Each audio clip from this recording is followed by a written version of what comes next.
Hey y'all, it's a podcast called Fresh. Welcome to a podcast called Fresh.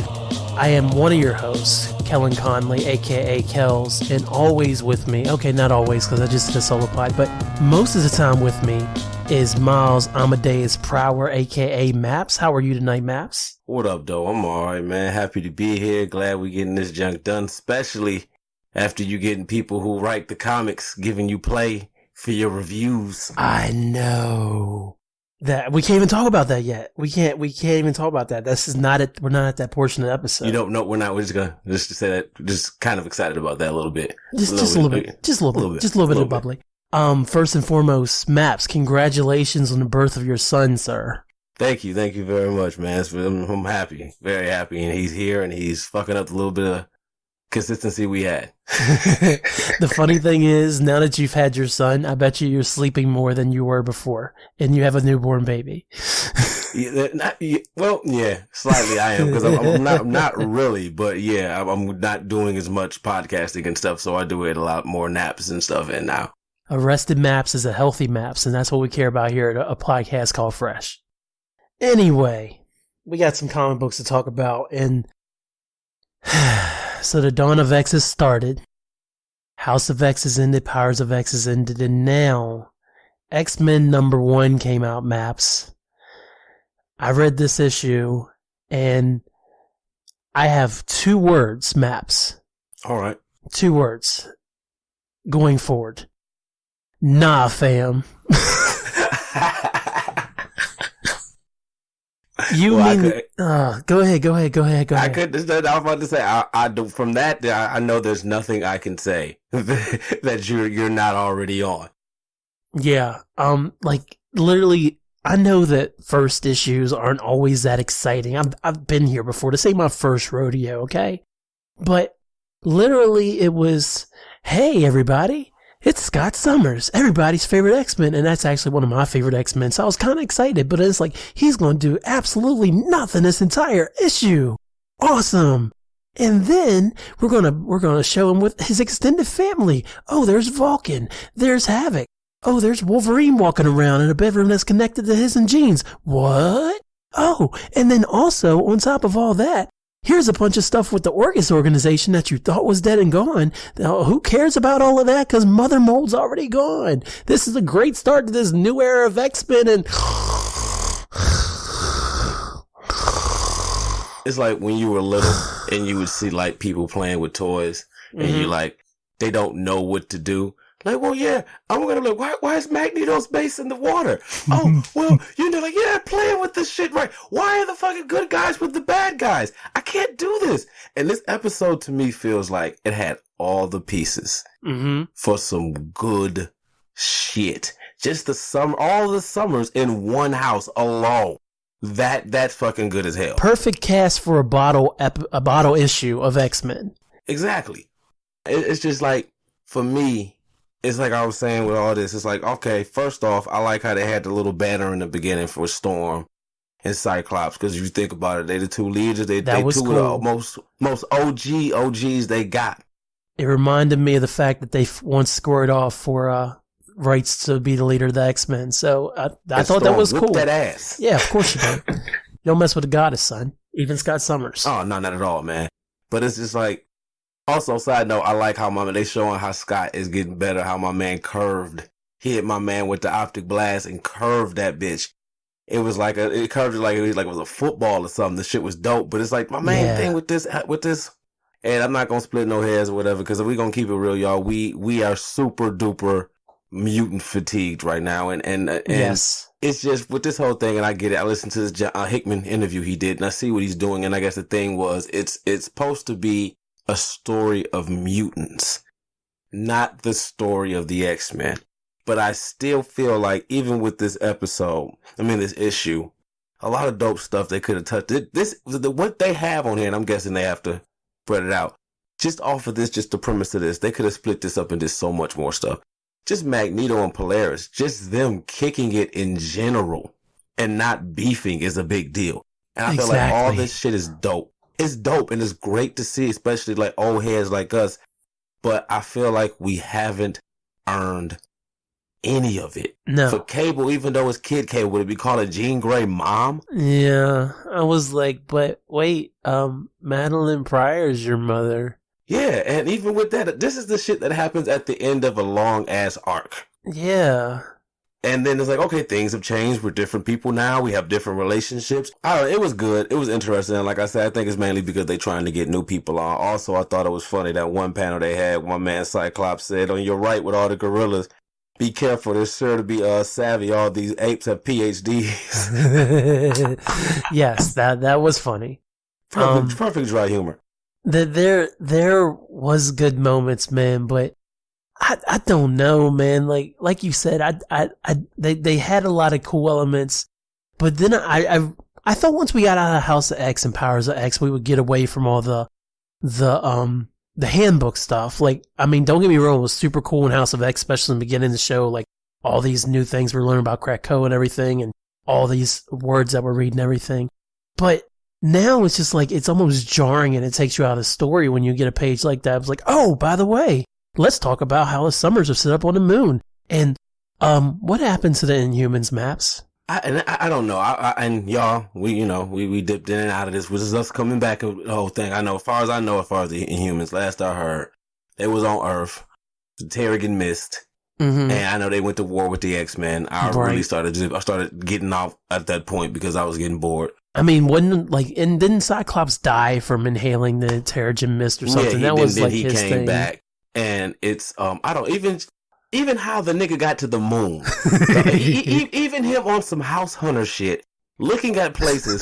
It's so much stuff that would have been more interesting to happen than what the fuck was going on. I need a House Hunters issue of X-Men now. Oh my god. Can you see Kurt and Wolverine looking for a place? That itself would have been interesting as hell. Just Wolverine and Cyclops like, yeah, we need a den. I need a den. You sure, Wolverine? I need a den. Even the fact it was Cyclops, Havoc, and Vulcan. And I'm not about to get into how weird Vulcan's talking, and it'd be cool if they gave me a reason why he's talking weird as fuck. Yeah, I don't know what's up with that. And of course, Corsair was there hanging out with his 3 sons, And I don't know. I was so excited, Maps. You remember how excited I was when we saw them take off from the moon for the mission? Yeah. And I was like, oh man, they got bases on the moon and they're like Krakoa's on the moon. That's dope. And it's like, no, you can make a Krakoa base anywhere. You can make one in Antarctica. Get your Krakoa base right now. It's like you could be in the middle of the Earth. Exactly. You can hang out in the Earth's core on Krakoa. Anywhere. And that's the thing that gets me. And maybe it's because they're trying to get new people. The Shi'ar Empire. There's shit in space. There is no uninhabitable planets you can't find and eventually terraform that bitch. Yeah. It's like, I even go into the ocean. Anything. But it's Namor ain't gonna have that. but that would be, I would rather see that with the House Hunters issue. That would be more interesting what the hell we seen this time. And again, I get it, slow burn, they setting stuff up. But then it's like, and I've been getting a lot of flack. I've been saying this shit on Twitter and stuff. You've been killing it on Twitter, by the way. Trying, man. I'm trying. Just, Jean, Cyclops, and Scott. I think that shit is, in my opinion, lazy writing. Mm-hmm. Because it's like, everybody's like, oh, they're in the police. I'm like, no, what would be dope is let's see what the fuck would happen if Jean and Wolverine were together. Mm-hmm. And just took care of that shit. I'd watch a House Hunters issue read a House Hunters issue of that shit. All day. I'd read it all day. It'd be so great. That would be dope because that would literally be like the cat that caught the mouse, and no one's gonna Tom called Jerry and no one's gonna stop you. Like, I get to keep it? Yeah, really? Yeah, and she wants to be there. Yes, I mean, maybe one day. It's very early. We don't know what could happen. Maps. Everything seems to be peace and harmonious in Krakoa land, but you don't know what'll go happen. It's not going to happen the way we want it to. But you never know what kind of strife will happen between Cyclops and Jean.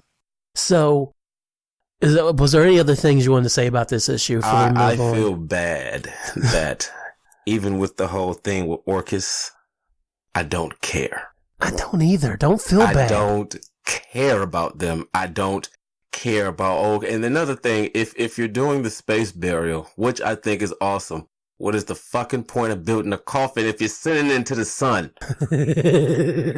It's all about the journey, Maps.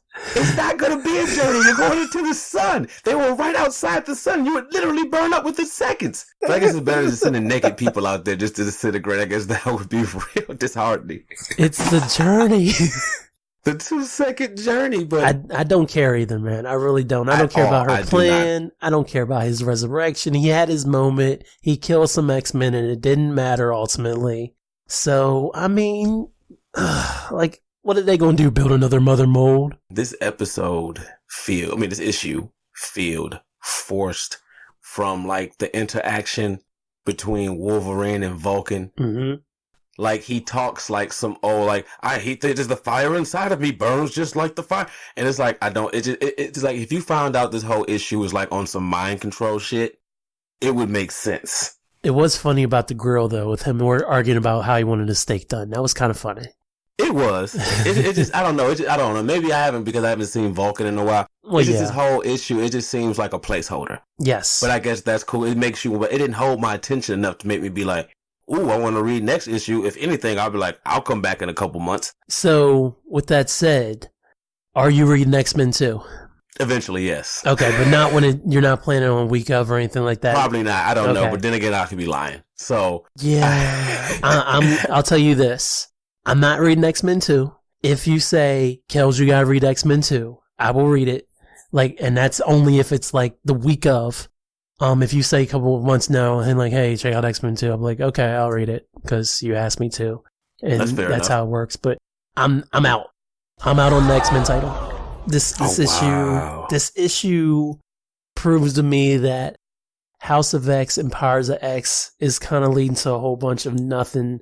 So no. Let me back that up. Let me bring that back.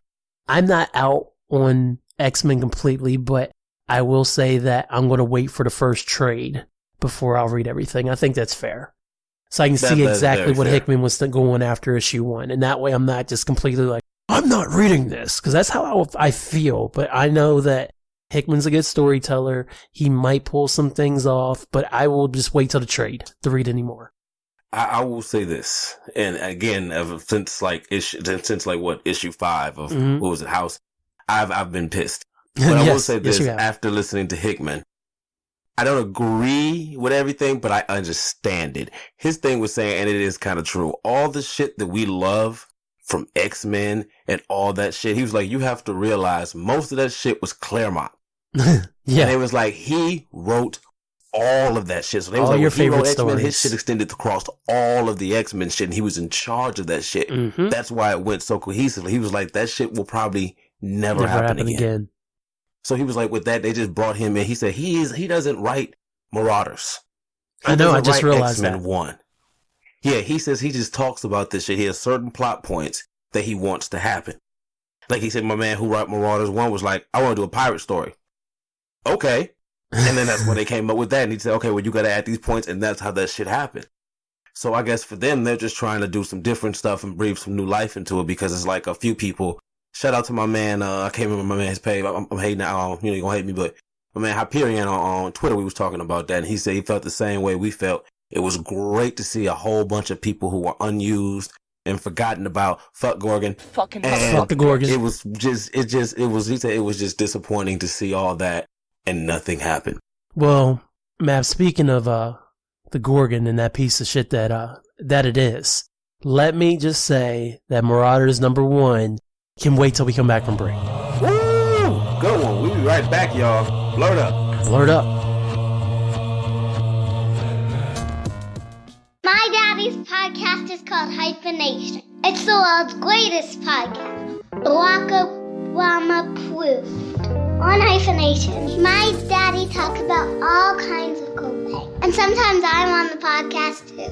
Sometimes he has his friend Marcus on. Sometimes he stays up really late and he's tired the next day. But it's worth it. But he loves this podcast and I love his podcast. So I really want you to listen to Hyphenation so Daddy doesn't get sad. He really doesn't get sad though because he has me. Oh wait, please listen to Hyphenation. Thanks y'all. I love the podcast, so please try to join. But if you know him. Perfect. Thank you. Can we hear it now? once again. It's the two best blerds you ever heard. Podcast called Fresh, and we are back. APCF. What's good? We just finished talking about the newest X-Men 1. Mm-hmm. Ironically, my man Kels is off it. Till the trade. And which is odd because even stuff he doesn't like, he'll be like, oh, well, you know, it's nice, this and that. And for him to be like, nah, I'm off it, that says something. But again, like we said, we got X-Men fatigue. So these are probably going to be probably some of the last few X-Men reviews you hear. For a second, because we're not going to lie to you, we're going to have to get back into it. But we want to do some passion projects and some other things because, quite frankly, it's killing us to try to keep up with the weekly shit. And quite frankly, looking at the plays and the stats and the analytics and all that shit, the biggest shit we get is from shit that's low-key not current. Oh, yeah. So we just going to do that. We got some shit I'm not even about to tell y'all what's coming, but it's coming. So we about to move on. Okay. So right now we about to get this Marauders 1. I thought the cover was pretty cool. Yeah. You know, I was like, okay, and it's so funny that, did you hear about the thing people were freaking about Lockheed? No, I didn't hear about the thing. What happened? What was the thing? Apparently, he ate a person halfway through the story, and they didn't show you. All you see is he has 2 fingers in his mouth. That's amazing. You go back and you see, because he was trying to feed her a seagull, and he was like, then another time later on, he has 2 actual human fingers in his mouth. When did Lockheed get so vicious? There's the crab. I see that. Lockheed, I thought it was dope when they said that he was a fully sentient being and he worked for SWORD and he was spying on the X-Men. Another reason why we think they need to start focusing on Kitty Pryde in the movies, because you got that and you got Lockheed. Dog, you got it sewed up. So before we go any further, I think I have the perfect person to be cast as Kitty Pryde. Oh, I'm all ears. Okay. And the way that she's drawn in this issue, she has that adult baby face, which, you know, she still looks young because everybody's like, oh, Kitty's so young. And it's she's forever the baby. Yeah, Kitty's a grown-ass woman, dog. Grown-ass. Credits Jerry Dugan. Artist is Matteo Loli. Color artist Federico Blee. VC's color Corey Pettit on the lettering. And Tom Mueller was on the design, by the way. But the way that she looks in this comic, I was like, man, what celebrity, what actress has this baby face that when I look at her, I'm like, man, she's always going to look young to me, no matter what. And there's only one name that came to mind. Who? And it's Selena Gomez. If she could pull it off, I can't argue that. I cannot argue that. Because people are like, oh, Selena Gomez is so high. I'm like, what? She looks 12. Like, she still looks young to me. Yeah, like her, or as much as I hate to say it, Ariana Grande. Or Ariana Grande, yeah. I don't think she could pull it off, though, but just based on looks. I don't know. I mean, she's leaned more into the musician side of things, obviously, the past few years. Dazzler. Oh, Ariana is Dazzler? Dog. That's money. That's money. I love it. And you wouldn't even have to use her in the movie as acting. She would do a couple scenes, and most of the time she'd just be singing in the background. Yes, you don't even have to do a feature on Dazzler. Unless people are just clamoring that hard for a Dazzler movie, and then Disney's like, yeah, we'll throw it on Disney Plus, whatever. Yeah, it's true. That shit straight to Disney Plus.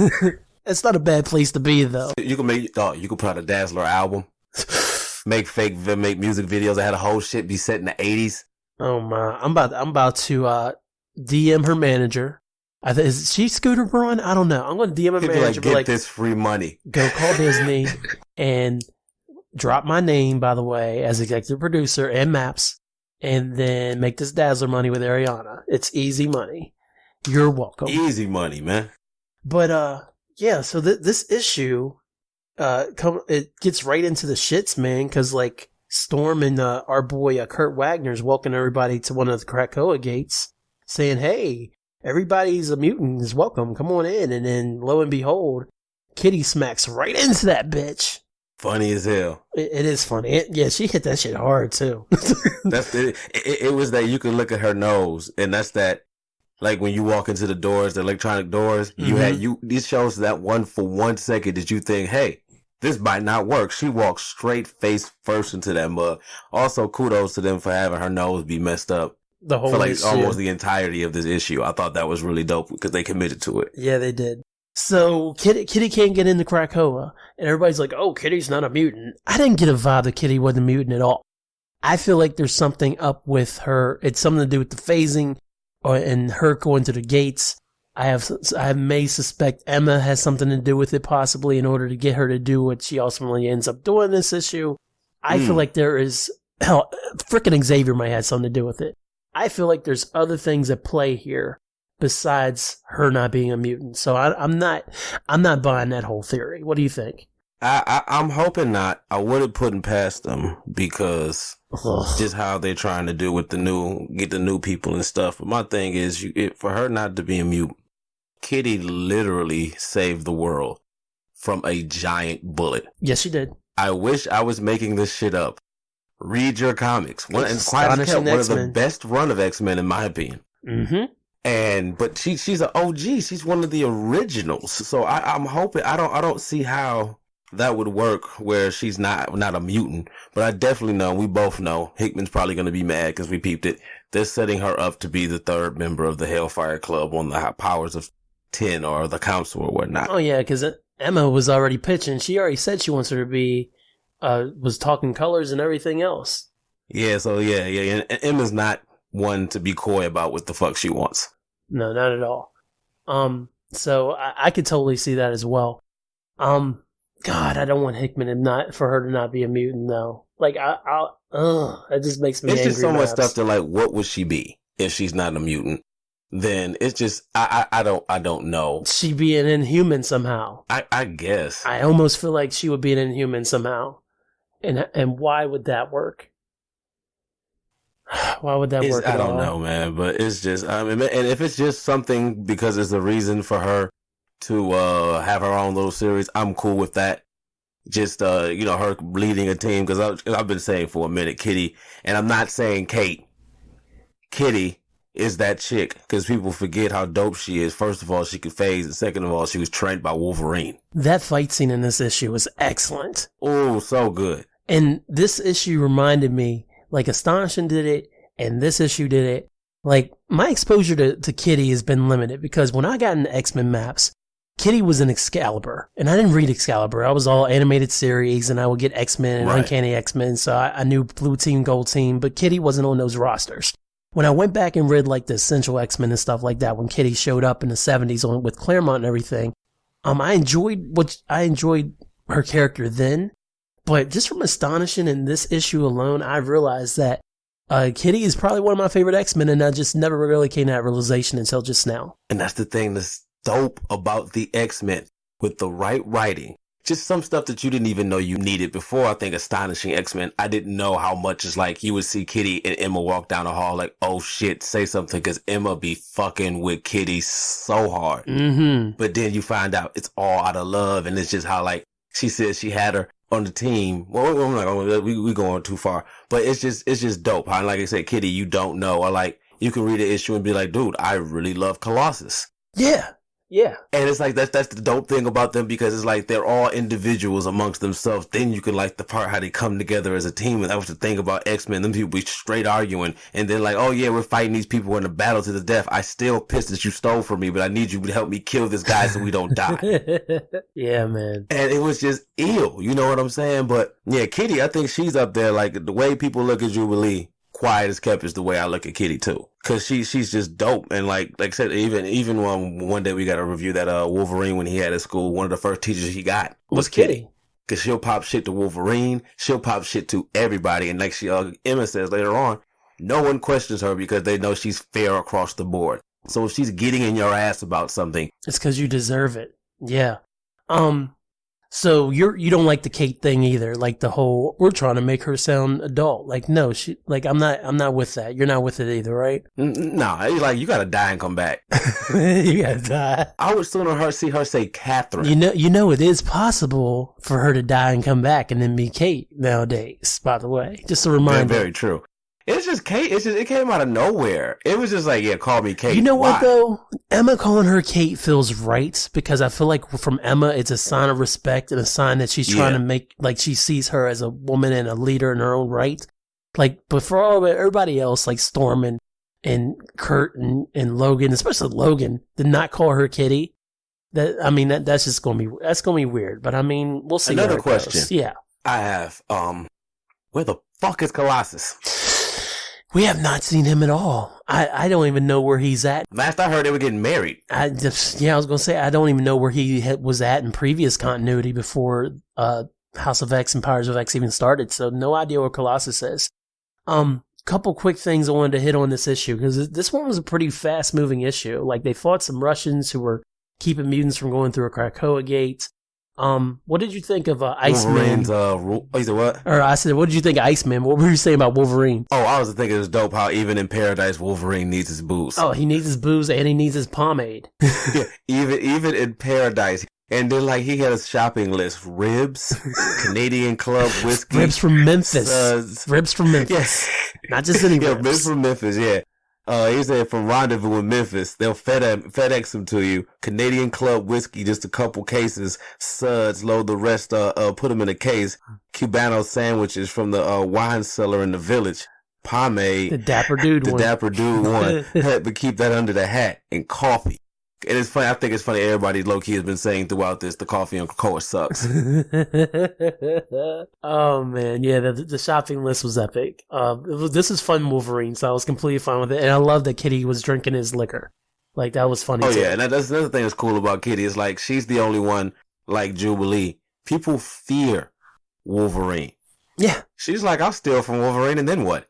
He's not gonna do shit because she knows, like, hey, I'm cool with that. Like, anybody else he wouldn't let anybody else get away with that shit. But Kitty, yeah, fuck it, you're cool. Yeah, exactly. Yeah. So what did you think of Viceman's characterization in this issue? I don't know. I haven't read it in a while because the whole future thing and from the past, I'm warming up to it. It's interesting. Mm-hmm. I'm just happy to see Iceman doing something. I don't know. I don't really have an opinion, but I did just think of something. I think Kitty Pryde is the Dick Grayson of the X-Men. Yeah. Yes. Because he's cool with everybody. Yeah. Yes. I'm with you. I'm completely with you. Yeah, I was thinking about, like, because she's cool with everybody. Yes. She's cool with the Avengers. She's cool with everybody. No, nobody has a problem with Kitty Pryde. Hell no. And side note, unrelated, kind of related, in the Ultimate Universe, Kitty and Spider-Man did date. Yep. I thought that was mad interesting. I did too. And she was kind of a big part of the whole series, like going forward after they dated, like even after they broke up. So, I didn't mind Bobby. I found it interesting that as one of the mega level mutants that he kind of, I don't want to say the Russians, like he got caught by surprise the first time, but I didn't really see him doing any mega level shit. So I was like, oh, really, Bobby? Okay. And even with that, it's like out of all the stuff that you have, you can bring people back to life. You don't have one thing to counter the one reason why you become slaves in the future? Yes. Power dampening? No, they had nothing. No, you have nothing for it. He was like, some dudes in some Iron Man armor. Like, what? Come on, Bobby. You're like, come on, man. Bishop, who we still don't know why he suddenly gets a pass. He was investigating some stuff over in Taiwan. That was fine by me. Why they sending the one black man into the country when nobody looks like him? Yeah, he won't stick out like a sore thumb. Oh, my. Send a 6-foot-tall black man to Korea. Yeah, no one won't see him. No, everybody's going to miss that. They get mad when it turns sideways. We talked about the dope fight scene and Kitty saying the Marauders will make sure that you get to Krakoa and her making her proclamation. And then Pyro's there. Yeah, the original OG Pyro. Yeah, man. Like, and it was funny because he was even like, I was going to go cause some trouble, but then I just kind of fell asleep. Just got comfy. Yeah, he's like, I'm just down for whatever. Yeah, pretty much.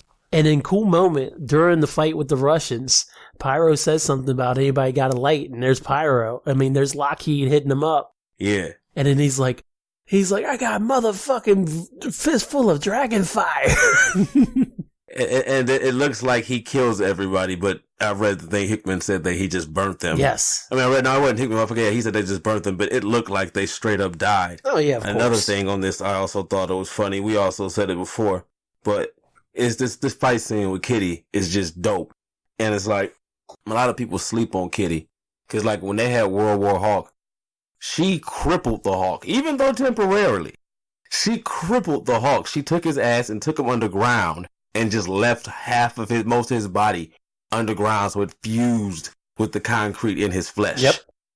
Yeah, yes, she did. And it's man. like Kitty did that. And I said with the gun, she's like, yeah, guns can kill. Yeah, and just not even shot him. Just phased it through him and just left it there. And like she took out the whole army, which was dope as hell. But another thing I want to get on, which I think is ill again, just a little talking between Kitty and Emma. One little beef I had with that is that I just find it odd that even in the world of superheroes and comic books, and I can just suspend my belief, did you really call your company Hellfire Trading Club Company? You couldn't come up with any better name than that? I don't hate it. I don't either. I'm just saying, even if we're just thinking common sense, Hellfire nothing. I can see like if they're a club and no one knows about us and we're in the seedy underbelly of the world, we control things. Yeah, the Hellfire Club. Ooh, yeah. But trading on Wall Street? Hellfire Club? Man, come on, man. But I just find it hard to believe with Emma running it. Yeah. I mean, she couldn't have came up with a better name. She does have immunity. So why the fuck not? Well, who's going to do it? You know what that is a straight Emma move. You know what? You're right. She does have immunity. You're right. All right. Okay, I take that back. But that whole little exchange between them, I think was dope. How she comes to Kitty and of course she bullshits everybody else. She can't bullshit Kitty. No.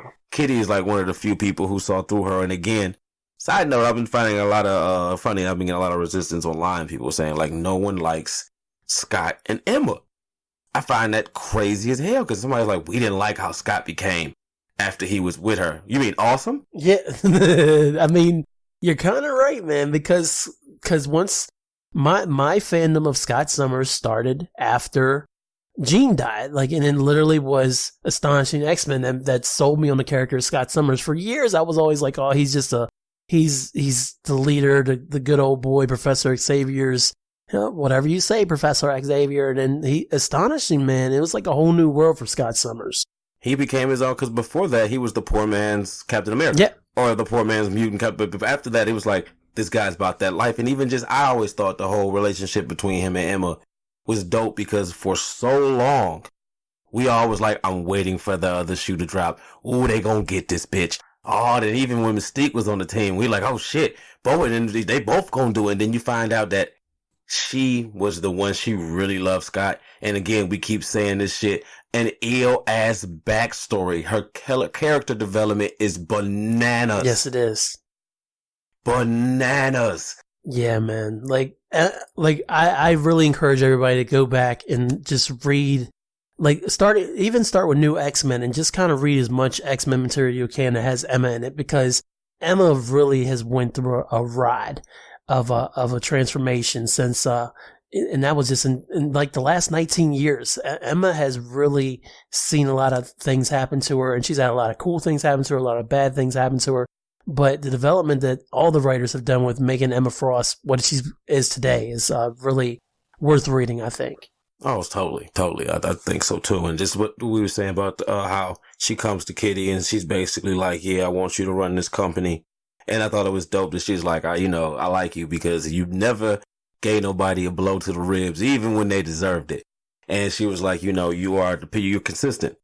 She's like, what are you trying to say? I'm weak and stuff. She's like, no, I can count on you. You're the person. That's why I want you to run my company. So basically what Kitty's going to be doing is, because a lot of people with the mutants, and I'm not even about to get into why they're going around on a boat when they don't have a sub. We're on a boat, motherfucker. Don't you ever forget. Anything, but I guess that's kind of cool with a boat. He wanted to tell a pirate story. You said it. Yeah, he said he wanted to tell a pirate story, so fuck it. They're going around picking up mutants, which I think is cool because it has the potential to be, which I think would be dope, but they probably won't, some kind of rotating cast. Yeah, like some Exiles kind of thing. And even the team is just really interesting, even with like Storm is there. And I thought it was so funny how Emma's pitching this shit. First of all, Emma always comes to you like she's doing you a favor. Mm-hmm. She never comes humble, ever. Right. So she's talking to her and she's like, yeah, this and that and blah, blah, because you'd be perfect for this role. I think it'll work. She's like, Storm turned you down. I didn't even make it this far in my pitch with her. Yeah, Roro don't play. Roro's like, I ain't doing that. And the only reason she joined up was because Kitty's there. She's like, You deal with Emma. I'm not dealing with that bitch. Yeah, she's like, I don't fuck with her. She's like, I mess with you because you cool, you my people. Exactly. But everybody else, nah, I'm not gonna do that. Nah, fam, nah. So, are you going to continue to check out Marauders maps, or you going to wait on the trade, or where you at? I'll probably, I don't know, I'll probably read it. Only because I really like Kitty. I don't like the name Marauders, really. Okay. But I get it. Well, Storm didn't like it either. Yeah, but I get it because, like, you know, old heads like us, you'll get us and they're like, hey, it's a new X-Men book. What's it called? Marauders. What? Yeah. Yeah, you know, it's like they hate the Marauders. You know, it's like that's not how this works. So it's like, okay, I get it. They're pirates and stuff, but I'm just really here for the development of Kitty. It's not, I can't really predict what's going on. Also, let me ask you this. Yeah. I know you probably heard about it or whatever. How do you feel about how they're doing the skin tone for Storm? It's been a lot of people angry about that shit online. I missed the controversy, but when you mentioned it, I did go back and look again just to see exactly how light Storm is in this issue, to see if it's truly an issue. But yeah, I mean, there's a few times that Storm looks damn near white, and I'm just going to chalk it up to bad coloring more than anything else, and that they're not trying to lighten our girl up. But she definitely has seen light skin. I don't really think it's like, you know, on purpose. Yeah, because some people are like, they need to make her lips full. I'm like, I get the fact, and let's just keep it real. Let's be happy Storm hasn't died and came back white yet. You know they can do it. It hasn't happened. I'm happy. Storm didn't had any weird, crazy things happen. If they want to make her just slightly light, even though I'm pro-black as hell, I would love her. She's black as the night itself. But hey, we got the Weather Witch and we got Black Panther. They could take this shit away from us anytime. they really can. And they really can. So, yeah, speaking of black things and white things, we're going to get into a character that deals with both of those colors right after this break. Right back, y'all. Blurred up. Here we conclude part 1 of episode 16. Part 2 is scheduled to be released on November 15th. Thank you for listening, and blurred up. Thanks for listening. Don't forget to subscribe and comment. This has been a Hyphen Podcast Network production. They're the bestest. I'm getting paid at exposure.